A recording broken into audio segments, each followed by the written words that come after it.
Today is the official release day of the iPhone SE, and I was fortunate enough to be able to pick up mine early this morning. Now, for those of you who will likewise acquire an iPhone SE in the near future, or for those of you who are still unsure about a purchase, have a look at our hands-on video that touches on some of the top iPhone SE features. We'll also briefly talk about some of the downsides of the iPhone SE for those wanting a balanced look at the latest new iPhone.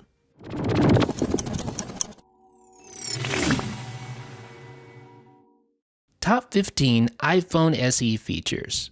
Form factor. This is hands down one of the biggest features of the new 4-inch iPhone SE. In fact, it's the main driving force behind its creation. The bottom line is that a lot of people don't want a big smartphone. For some, such as my wife, even the 4.7-inch iPhone 6s is deemed impractical. Apple said that it sold 30 million 4-inch iPhones last year, so my wife certainly isn't alone in her sentiments. A9 processor. If the A7 equipped iPhone 5s was your last iPhone, you're going to be blown away by the speed of the iPhone SE's A9 system on a chip. This device, from a pure processor performance perspective, say that 3 times fast, is essentially an iPhone 6s in a smaller form factor. Considering that the 6s is Apple's current flagship device, that's kind of a big deal. The iPhone SE features some definite downsides when compared to its bigger brothers, but chip performance isn't one of them. M9 Motion coprocessor with untethered Hey Siri. The aforementioned A9 chip features an M9 Motion coprocessor embedded on the same die. Now, the iPhone 5s with its A7/M7 combo was the first device to feature the embedded Motion coprocessor. That collects, processes, and stores sensor data even when your iPhone is asleep. Now, the latest M9 Motion coprocessor brings always-on Hey Siri functionality that can be used even when your iPhone is disconnected from a power source. So that means you can just say something like, "Hey Siri, what time is it?" And Siri will answer you even when it's unplugged from a power source. Rose gold color. The iPhone 5s was the first iPhone to be made available in a gold color. So it's only right that a device that shares so many of the same physical characteristics ships with a rose gold color. Inset Apple logo. Instead of the normal Apple logo that's featured on the iPhone 5s, the new iPhone SE features a color-matched stainless steel inset Apple logo for a more premium look and feel. Redesigned chamfered edges. The iPhone 5s, to me, is the best iPhone design of all time, and I was a bit worried that the newly redesigned chamfered edges, which are now more of a matte variety, would compromise the look. Thankfully, I wouldn't say that the new edges look bad at all. They just look different. They lack the mirror finish. Apple describes the new edges as being refined, and I'd say that's a fair description. The edges on the old iPhone 5s were easy to nick and scratch as well, so I'm hoping that the new edges will hold up better from a wear and tear perspective. 2 GB of RAM. Apple never advertises the amount of RAM it includes in its mobile devices, but benchmarks show that the new iPhone SE features double the RAM of the iPhone 5s. It's a well-known fact that 2 GB of RAM in an iOS device seems to be the sweet spot with recent versions of iOS. It's not enough for a modern iOS device to ship with 1 GB of RAM anymore, as this results in slow performance in Safari pages that often force refresh. The fact that the iPhone SE ships with 2 GB of RAM is alone enough to warrant an upgrade over a lesser device. 12-megapixel iSight camera. In its heyday, the iPhone 5s's 8-megapixel iSight camera was pretty good, but the camera featured in the iPhone SE is straight out of the iPhone 6s, which many consider to be among the best smartphone cameras available right now. Like the iPhone 6s, the iPhone SE iSight camera is rated at 12 megapixels and features an f2.2 aperture. No camera bump. Despite the improved camera, there's no camera bump to be found on the iPhone SE, and design purists will definitely appreciate this. The lack of a camera bump can likely or at least be partly credited to the iPhone SE's slightly thicker design. 4K video. If you're into shooting video, then the iPhone SE's upgrade to 4K is a compelling one. Not only can the iPhone SE shoot 4K video, but it can also edit multiple streams of 4K video simultaneously in iMovie.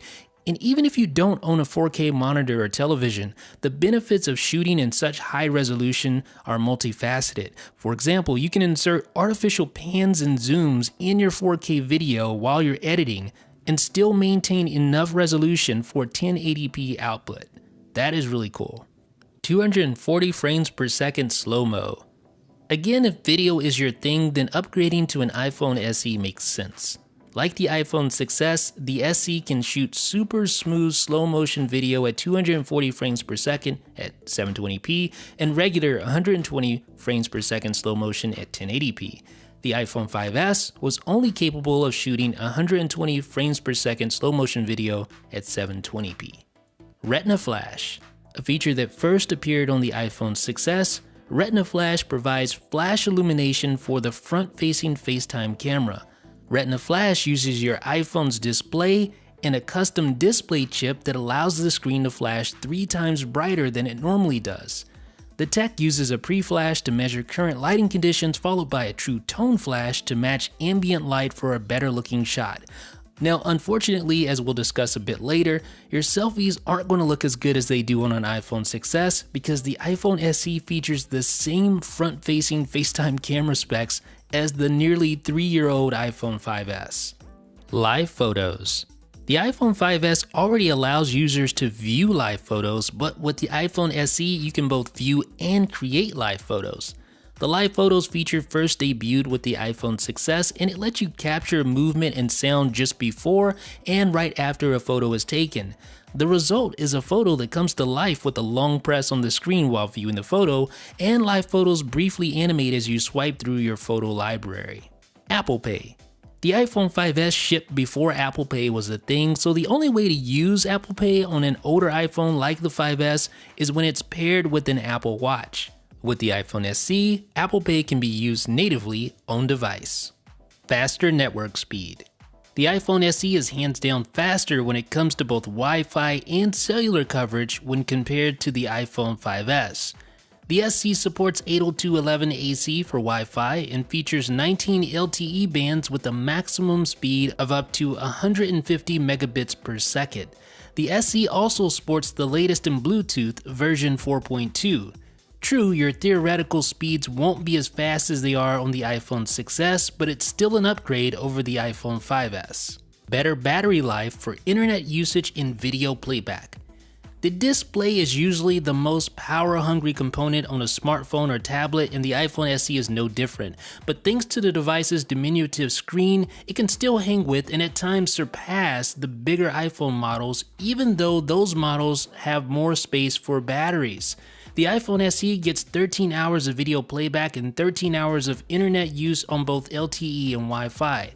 The iPhone 6s gets only 11 hours of video playback, 10 hours of internet use on LTE, and 11 hours of use on Wi-Fi. 5 not so good iPhone SE features. 1.2 megapixel FaceTime camera with f2.4 aperture. For the iPhone SE, Apple is using the same FaceTime camera specs found in the older iPhone 5s. To me, this is the iPhone SE's most disappointing feature. It's disappointing in part because the iSight camera got such a massive upgrade while the FaceTime camera is left to lag behind with only 1.2 megapixels and a smaller aperture. It's even more disappointing when you consider that Apple has implemented its new Retina Flash technology in the SE, which significantly improves the quality of selfies taken in less than ideal lighting. Yes, selfies will look better in dark places, but the inferior quality of the FaceTime camera is still a major bottleneck in taking a good photo using the front-facing camera. Contrast ratio. The contrast ratio on the iPhone SE is the same as the iPhone 5s, that being 800:1. If you're coming from an iPhone 5s, this isn't a big deal. But if you're coming from a larger iPhone 6s or iPhone 6s Plus, phones that feature 1400:1 and 1300:1 contrast ratios, you're probably going to notice the difference. And if you're coming from one of Apple's bigger phones, you may also miss the dual domain pixels, which improve viewing angles. First generation Touch ID. For some who consider the iPhone 6s's second generation Touch ID sensor to be a little too fast, this could actually be a good thing. For the rest of us who love the instantaneous response of the second generation sensor, it is a downgrade, but it's certainly not a deal breaker.